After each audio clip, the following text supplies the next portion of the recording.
Of independence जो है वो 1857 में लगी थी, और उस वॉर ऑफ इंडिपेंडेंस को जो मुस्लिम्स एंड हिंदूज हैं वो कहते हैं कि ये ग्रेट रिवोल्ट थी, और ब्रिटिश कहती हैं कि ये इंडियन म्यूटिनी थी। ठीक है जी। तो ब्रिटिश वॉर ऑफ इंडिपेंडेंस से जिस तरह से इंडियन म्यूटिनी का उन्होंने नाम दिया था, उस तरह से वॉर ऑफ इंडिपेंडेंस को जिस तरह से ये हिंदूज एंड मुस्लिम्स एक रिवॉल्यूशन का नाम दे रहे हैं, क्योंकि ब्रिटिश वाले समझते हैं कि ये जो वॉर ऑफ इंडिपेंडेंस है ये एक चेंज थी, एक बगावत की चेंज तो नहीं कर सकते इसको, लेकिन एक म्यूटिनी की चेंज थी, एक रिबेलियन की चेंज थी। तो इस तरह से इन्होंने दो दो अलग-अलग नाम्स दिए थे वॉर ऑफ इंडिपेंडेंस को। तो ये जो अपराइजिंग थी 1857 से लेकर 58 तक, जो ये अपराइजिंग इसलिए ग्रेट रिवॉल्यूशन भी माना जाता है इंडियंस की तरफ से और मुसलमानों की तरफ से, क्योंकि ये रूल जो ब्रिटिश ईस्ट इंडिया कंपनी के जो रूल्स थे या जो ब्रिटिश क्राउन के जो सोवरेन पावर थे ये उनके खिलाफ थे, इसलिए ये ग्रेट रिवॉल्यूशन कहते हैं। तो देखें आगे, अगर हम लोग हिंदुस्तान की बात करें, जो यूनाइटेड प्रोविंसेस थी हमारी सब कॉन्टिनेंट में, वो अगर पॉपुलेशन वाइज हम लोग उसकी बात करें तो पंजाब में एटलीस्ट 50% आपकी मुसलमानों की पॉपुलेशन थी, वहां पे मेजॉरिटी थी, क्योंकि उस वक्त का जो पंजाब था वो सबसे ज्यादा सबसे बड़ा पंजाब था। बंगाल में 35 to 45% जो मुसलमानों की मेजॉरिटी थी वहां पे, बंबई में भी ऐसे 25% थी, वो दूसरे जो है वो माइनॉरिटीज एंड वो हिंदूज थे। यूपी में 14% थी, एंड सेंट्रल प्रोविंसेस जो थे हमारे इंडियन सब कॉन्टिनेंट के, उसमें 10% मुसलमानों की आबादी थी। तो मद्रास, उसमें 10% मुसलमानों की आबादी थी, और उस वक्त की जो डोमिनेंट पार्टी थी, पॉलिटिकल पार्टी थी, वो दो डोमिनेंट पॉलिटिकल पार्टी थी। वो कौन से पार्टीज थी? वो नंबर 1 एक तो कांग्रेस थी जो 1885 में बनाई गई थी, उनके अलावा मुस्लिम लीग जो पाकिस्तान मुस्लिम लीग थी वो थी जो 1906 में बनाई गई थी। तो ये उस वक्त की दो पॉलिटिकल पार्टीज प्रिवेल करती थी। देखें वॉर ऑफ इंडिपेंडेंस का अगर हम लोग बैकग्राउंड की बात करें तो सबसे पहले हमारे माइंड में आता है ईस्ट इंडिया कंपनी का, कि जो 17वीं सेंचुरी में ईस्ट इंडिया कंपनी हिंदुस्तान में आई, सब कॉन्टिनेंट में आई,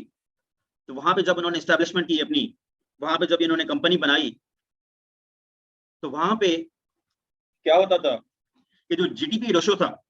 जो इकोनॉमिकल एंड रिसोर्सेज जो थे इंडियन सब कॉन्टिनेंट के, वो एटलीस्ट 34% थे, और उस 34% में उस वक्त की सबसे बड़े जखायर एंड रिसोर्सेस वाला जो कंट्री था वो माना जाता था इंडियन सब कॉन्टिनेंट। तो ये इनको एक ये चीजें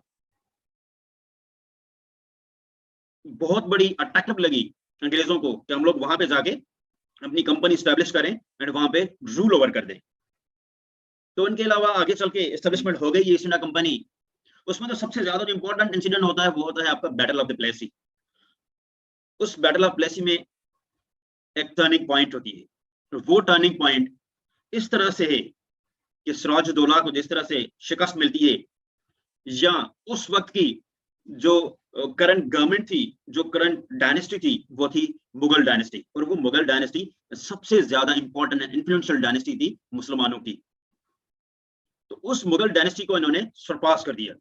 उस मुगल डायनेस्टी को इन्होंने जो है निस्तो नाबूद कर दिया। इवन के इस हद तक कि जो लास्ट मुगल रूलर थे बहादुर शाह जफर, उनको भी इन्होंने कैद कर दिया, और उस कैद के अलावा जो भी आखिर में मुगल एम्परर्स के लोग बचते थे उन सबको जो है मारते फिरते थे अंग्रेज। तो ऐसा समझे कि उन्होंने एक टर्निंग पॉइंट हासिल की, और वहीं से लेकर जो ब्रिटेन था वो इंडियन सब कॉन्टिनेंट में 200 साल तक कंट्रोल करने में कामयाब रहे। तो देखिए अब ये जो एजुकेशन पैदा हो गई थी, तो अगर हम लोग इधर दूसरा फ्रीडम मूवमेंट की भी बात करें, ये भी बहुत बड़ा इंपॉर्टेंट है। तो फ्रीडम मूवमेंट इस तरह से इंपॉर्टेंट है क्योंकि एक था इसमें ब्रिटिश एडमिनिस्ट्रेटिव इन इंडिया, दूसरा था डेमोग्राफी ऑफ इंडिया। तो देखें ब्रिटिश एडमिनिस्ट्रेटिव जो थी उनमें से क्या होता था कि सबके पास जो इम्पोर्टेंट पोस्ट्स होती थी, जो इम्पोर्टेंट ऐसे समझिए इन्फ्लुएंशियल जो चीजें होती थी, वो आप लोग की ब्रिटिश एडमिनिस्ट्रेटर के पास होती थी। और ब्रिटिश एडमिनिस्ट्रेटिव जो है उन लोगों के ऊपर जो नेटिव्स है वहां पे, मुसलमान हो, हिंदू हो या दूसरे माइनॉरिटी कम्युनिटीज हो, उनके ऊपर एक रूल ओवर करते थे एडमिनिस्ट्रेटिव बुनियाद में भी।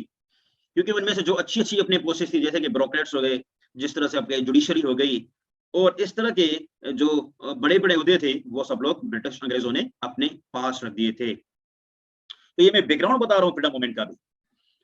उनसे अलावा दूसरी बात है कि डेमोग्राफी इस तरह से चेंज की जाती थी वहां पे, और इस तरह से चेंज की गई थी कि मुसलमान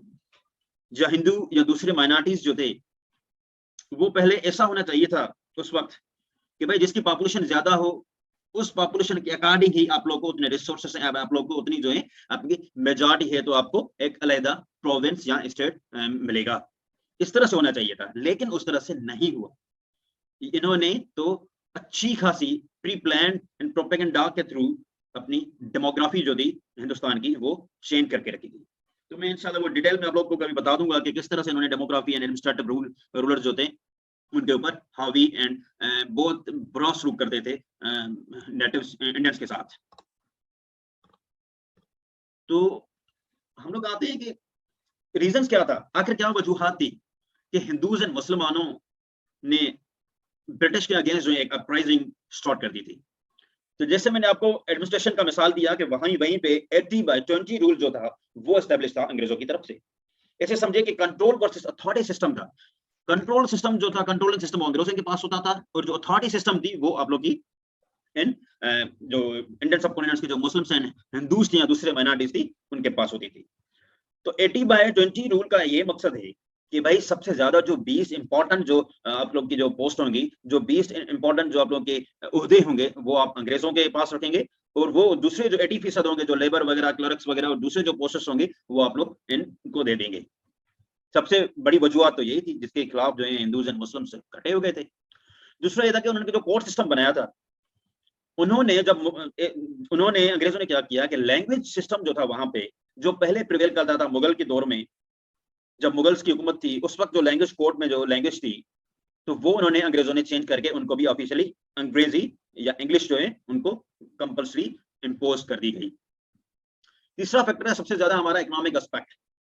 इकोनॉमिक एस्पेक्ट के हवाले से अगर देखा जाए तो मैंने आप लोगों को बताया कि जीडीपी इतना इंपॉर्टेंट रोल प्ले करती थी कि जीडीपी जिस वक्त वो अंग्रेज आए थे उस वक्त 34% थी इंडियन सबकॉन्टिनेंट की, और जब से वो अंग्रेज 1947 के बाद जैसे वो चले गए, तो हमारी सबसे कम तरीन एंड लोवेस्ट तरीन जीडीपी इंडियन सबकॉन्टिनेंट की रह गई थी। दूसरा ये था कि टैक्सेशन सिस्टम जो था वो हर जगह पे, हर चीज पे वो उन्होंने टैक्सेशन सिस्टम जो था अपनी वो इंक्रीज कर देते थे। इस तरह से इंक्रीज किया उन लोगों ने कि जो भी चीजें आप लोग खरीदते या जो भी चीजें आप लोग जो है यूज करते हैं, उनके ऊपर आप लोग की टैक्स इंपोज हो जाती। और इस तरह से नतीजा क्या निकला, ये बड़े ग्रेव कॉन्सिक्वेंसेस निकले कि इन्फ्लेशन एंड पॉवर्टी जो थी उस वक्त सबसे ज्यादा इंडियन सबकॉन्टिनेंट में इंक्रीज हो गई थी। तो ये एक ग्रेट गेम थी उनकी कि इन्फ्लेशन भी हो गई, पॉवर्टी आ गई, कि दूसरे जो नेटिव्स बंदे थे उन्होंने क्या किया कि जब वो मजबूरी में जब अंग्रेजों के पास जाते थे कुछ राशन वगैरह लेने या कुछ ऐसी चीजें लेने, तो वहीं पे वो एक रिलीजियस कार्ड भी खेल लेते थे। और वो रिलीजियस कार्ड इस तरह से भी वो खेल लेते थे कि भाई हम लोग हर चीज प्रोवाइड करेंगे, जो आप चाहेंगे हम लोग वो दे देंगे, लेकिन आप जो है एक अपना मजहब तब्दील करें। तो इट मीन्स कि वहां पे जो क्रिश्चियनिटी थी वो उनकी इंक्रीज होने में सबसे ज्यादा जो किरदार था वो अंग्रेज खुद उसमें इन्वॉल्व थे। और वो रिलीजियस पर्सपेक्टिव के हवाले से दूसरों को, या वहां से जो इंडियन सबकॉन्टिनेंट के नेटिव्स जो थे, Muslims and Hindus and other minorities जो थी, उनको सप्रेस कर रहे थे, उनको अपने हुकूक नहीं दे रहे थे। तो ऐसे समझे जैसे ये कॉमन एग्जांपल है, तो अगर आप लोगों को कोई भूख एंड बदहाली में अगर कोई बंदे मर रहे हैं, अगर उनकी कौम को हद से ज्यादा जो नीड है उस चीजों की, तो वहीं से आप क्या करते हैं कि ऐसे ना हो कि आप लोग वहां पे एक एजुकेशन क्रिएट ना हो, वहां पे एक इस तरह से रिवोल्ट जो पैदा ना हो। तो उस वक्त वो उन्होंने, अंग्रेजों ने क्या किया कि उस चीज को सप्रेस डाउन करने में, उस चीज को जो मिटिगेट करने में इन्होंने बड़ा ये किरदार अपना अदा किया कि रिलीजन कार्ड भी खेल लेते हैं और उनको हर चीज प्रोवाइड भी कर लेते हैं। इस तरह से जो है सबके ऊपर हम लोग हावी हो जाएंगे। और जो इंपॉर्टेंट फैक्टर था इनका वो था डॉक्ट्राइन ऑफ लैप्स। अब डॉक्ट्राइन ऑफ लैप्स में इन्होंने क्या किया, ये क्या होती है, ये जो पॉलिसी थी इनकी, वो ये पॉलिसी थी कि भाई अगर वहीं पे नेटिव में जिस बंदे की कोई प्रॉपर्टी है, अच्छी खासी प्रॉपर्टी है, जो वो अगर वो मर जाता है, अगर उनके जो पीछे हैं, जो उनके फैमिली मेंबर्स हैं, अगर वो विलिंग नहीं है या उनके जो वारिस नहीं है, तो उनकी जो प्रॉपर्टी होती थी पूरी, वो अंग्रेज अपने पास रख देते थे और वो ब्रिटेन जो है उन लोगों को सारी प्रॉपर्टी जो है वो छीन लेते थे, अपने कब्जे में कर लेते थे। तो इस तरह से ये चीजें जो है डेवलप होना शुरू हो गई थी। तो सबसे ज्यादा इनका रीजंस क्या था, सबसे इंपॉर्टेंट बात ये थी कि उनका रीजन क्या है, इंडियंस ने जो डिफीट हासिल की, जो डिफीटेड हुए जो इंडियंस, इट मींस उनमें मुस्लिम्स भी आ गए, दूसरी कम्युनिटीज भी आ गई। उनका रीजन क्या था, सबसे ज्यादा तो रीजन हमें नजर आता है कि वहां पे लैक ऑफ कम्युनिकेशन बहुत ज्यादा थी। वहां पे जो कम्युनिकेशन गैप था, वो जो इंडियन नेटिव्स में पाया जाता था, वो बिल्कुल जो है एक लैकनेस क्रिएट करते थे और वो इस कम्युनिकेशन गैप को जो है वो उस वक्त फिल नहीं कर सके। दूसरा हमें नजर आता है लीडरशिप क्वालिटीज का। देखिए उस वक्त की लीडरशिप जो है हमें एक स्ट्रांग होती हुई नजर नहीं आती। जो हमें लीडरशिप नजर आती थी, जिसने मुसलमानों के सबसे ज्यादा जो इन्फ्लुएंस क्रिएट किया था, मुसलमानों का जिन्होंने नाम रोशन किया था, तो वो सब कॉन्टिनेंट में मुगल एम्पायर थी, जिसको उन्होंने आते ही निस्तो नाबूद कर दिया था। लेकिन उसके बाद जो गैप क्रिएट हुआ, उसमें एक डायनामिक लीडरशिप जो है वहां पे पैदा नहीं हो सकी।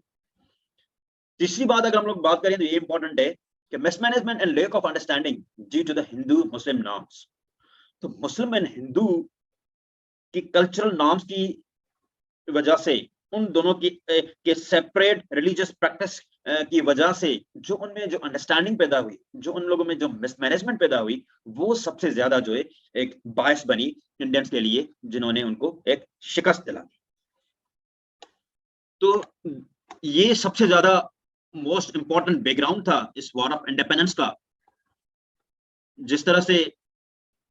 वॉर ऑफ इंडिपेंडेंस की देखें, अगर हम लोग इनकी थोड़ी कनेक्टिविटी पता नहीं करेंगे, अगर हम लोग इनकी सीक्वेंस थोड़ी क्रिएट नहीं करेंगे, तो हम लोग को आगे वाले जो टॉपिक्स हैं वो हमें अच्छी तरह से समझ नहीं आएंगे और उसमें हमें दिक्कत भी हो सकती है। तो इसलिए मैंने आप लोग को ये थोड़ा बहुत मोटा मोटा ये बता दिया ऊपर से कि भाई वॉर ऑफ इंडिपेंडेंस की वजह क्या थी, क्यों ये एजिटेशन ऐसे पैदा हो गई थी, फ्रीडम मूवमेंट जिस तरह से क्रिएट हुए थे तो वो क्यों हुए थे, उनकी क्या वजूहात थी, क्या वाकई ब्रिटिश ने या अंग्रेजों या गोरों ने जो है इंडियन सबकॉन्टिनेंट के नेटिव्स के ऊपर एक असर और रसूख रखा था, या उनसे एक जालिमाना जो है रवैये से उन लोगों को शिकस्त दी थी, जिसके बाद उन्होंने 200 साल तक वहां पे हुकूमत की। तो अभी भी हमारे पास जो वेस्टर्न कल्चर्स हैं वो अडॉप्ट होते रहते हैं इन गोरों की वजह से,